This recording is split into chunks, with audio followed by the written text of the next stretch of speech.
Hey friends, welcome back to our channel that is Gyani politics. और आज हम discuss करने जा रहे हैं अबाउट इन्फ्लेशन के बारे में। तो अगर हमारे एक साइंटिस्ट हैं, बेसिकली स्कॉलर हैं, दैट इज लेमैन, वो कहते हैं inflation just a price rise. जो प्राइस का बढ़ना होता है वही इन्फ्लेशन है। लेकिन जब ये डेली यूजेस के आइटम्स और वीकली आइटम्स जो यूज करते हैं हम लोग उनके साथ होना लगे तो उसे इन्फ्लेशन कहते हैं। देखिए, inflation just a price rise नहीं है, इसके साथ ये और भी एस्पेक्ट्स ऑफ इकोनॉमी में डील करता है।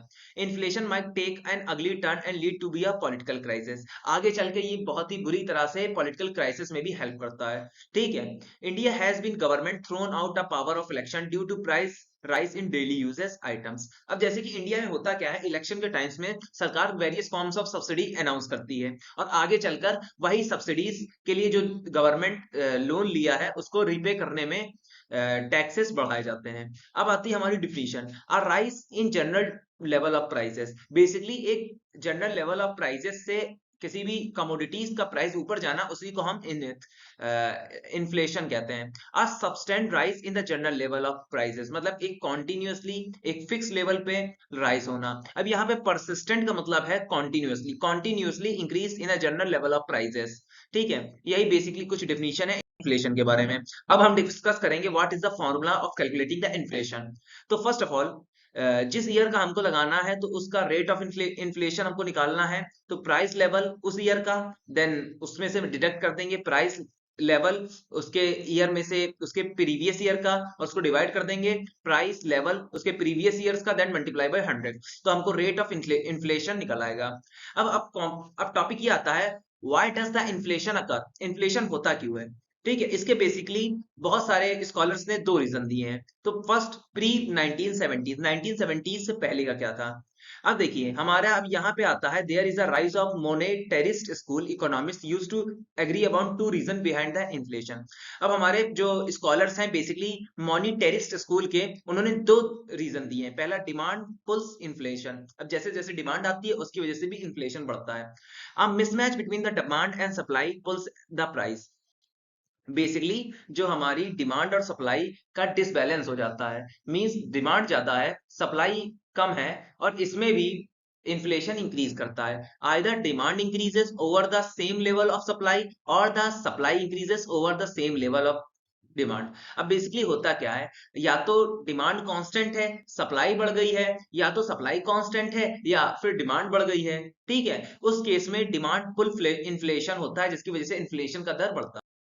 तो दोस्तों अब हम डिस्कस करने जा रहे हैं what is cost push inflation. तो बेसिकली जब जो हमारा इंडस्ट्रियलिस्ट है उसकी इनपुट कॉस्ट बढ़ जाती है, बेसिकली इनपुट कॉस्ट कैसे बढ़ती है, जो रॉ मटेरियल की कॉस्ट है वो बढ़ जाती है, तो आगे चल के ये इम्पैक्ट देती है कंज्यूमर को इसी को कहा जाता है कॉस्ट पुश इन्फ्लेशन। अब हम प्री की बात कर ली, अब हम पोस्ट 1970s के बाद की बात करेंगे। तो भैया मोनेटरिस्ट स्कूल ऑफ इकोनॉमिक्स से इसने पहले जो दो थ्योरी दी थी उसकी वजह से बहुत फेमस हुआ, और आगे चल के इसने दो और थ्योरी दी, that is demand pull inflation and cost push inflation. तो डिमांड पुल इन्फ्लेशन कहता है, a demand pull inflation is a creation of extra purchasing power of a consumer over a same level of production. अब देखिए एक condition पे, ठीक है, इनका ये मानना है कि जब जो कंज्यूमर है उसके पास कुछ ज्यादा ही पैसा आ जाता है, ठीक है, हमारी सप्लाई उतनी है लेकिन उसके पास पैसा ज्यादा है, तो उस कंडीशन में जो इन्फ्लेशन होता है उसे हम डिमांड पुल इन्फ्लेशन कहते हैं। एंड सेकंड है cost push inflation. Similarly monetarist cost push inflation is not truly independent theory of inflation. ये बेसिकली किसी पे इंडिपेंडेंट नहीं है, किसी पर डिपेंडेंट थ्योरी है। It has to be finance by some extra money. अब बेसिकली इसमें फाइनेंस करती है some extra money, either government या तो पीएसयूज, ठीक है, पब्लिक सर्विस यूनिट्स।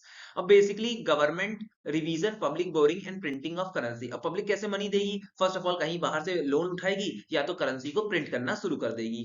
ठीक है, तो मेजर्स टू चेक इन्फ्लेशन। अब बेसिकली हम डिस्कस करने जा रहे हैं क्या क्या मेजर्स हैं, क्या क्या क्राइटेरिया के द्वारा गवर्नमेंट और इंस्टीट्यूशंस इन्फ्लेशन का लेवल चेक करती हैं। तो फर्स्ट ऑफ ऑल जो हमारा इन्फ्लेशन है एक सामाजिक और इकोनॉमिकली बहुत ही सेंसिटिव इश्यूज हैं।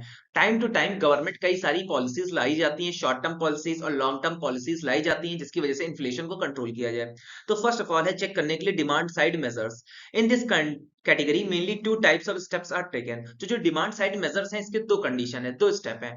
First, the consumer are appeal to cut back the consumption of the item which show higher inflation. पहला स्टेप ये रहता है जो हमारा कंज्यूमर है जिनके प्राइसेस बढ़ गए हैं उनकी उनको खरीदना बंद कर दे। ठीक है, इसको कहते हैं austerity and the step has generally failed across the world because it does not work in the case of essential item. और लेकिन ये एक ऐसा स्टेप है, जैसे जो हमारे इसेंशियल आइटम है उसको तो हमको परचेज करना पड़ेगा, भले ही जितने महंगे हो जाए, जैसे कि वीट, राइस, मिल्क, टी है। And people have money do wish to cut consumption. अब पीपल का इसमें कोई नियंत्रण नहीं रखता है, ये तो वो कंज्यूम करेगा ना, तो इसमें कंजप्शन कट नहीं की जाती। सेकंड हमारा आता है सप्लाई साइड मेजर्स। अब देखिए, aim at increasing the supply of the item showing inflation the government may go for upscaling the production. अब बेसिकली इसमें क्या होता है, सप्लाई जब बढ़ जाती है, ठीक है, तो गवर्नमेंट अपना ट्राई करती है कि कैसे भी प्रोडक्शन स्केल बढ़ाई जाए। This measures it's on limitation, इसकी भी एक लिमिटेशन है, ठीक, क्योंकि कुछ शॉर्ट पीरियड ऑफ टाइम में कोई ज्यादा ही प्रोडक्शन नहीं कर सकता है। तो बेसिकली यही था हमारा टॉपिक रिगार्डिंग द इन्फ्लेशन। अगर आपको और इसके बारे में डेप्थ जानना हो तो कमेंट कर दीजिएगा, और लाइक सब्सक्राइब शेयर कर दीजिएगा। जय श्री राधे दोस्तों।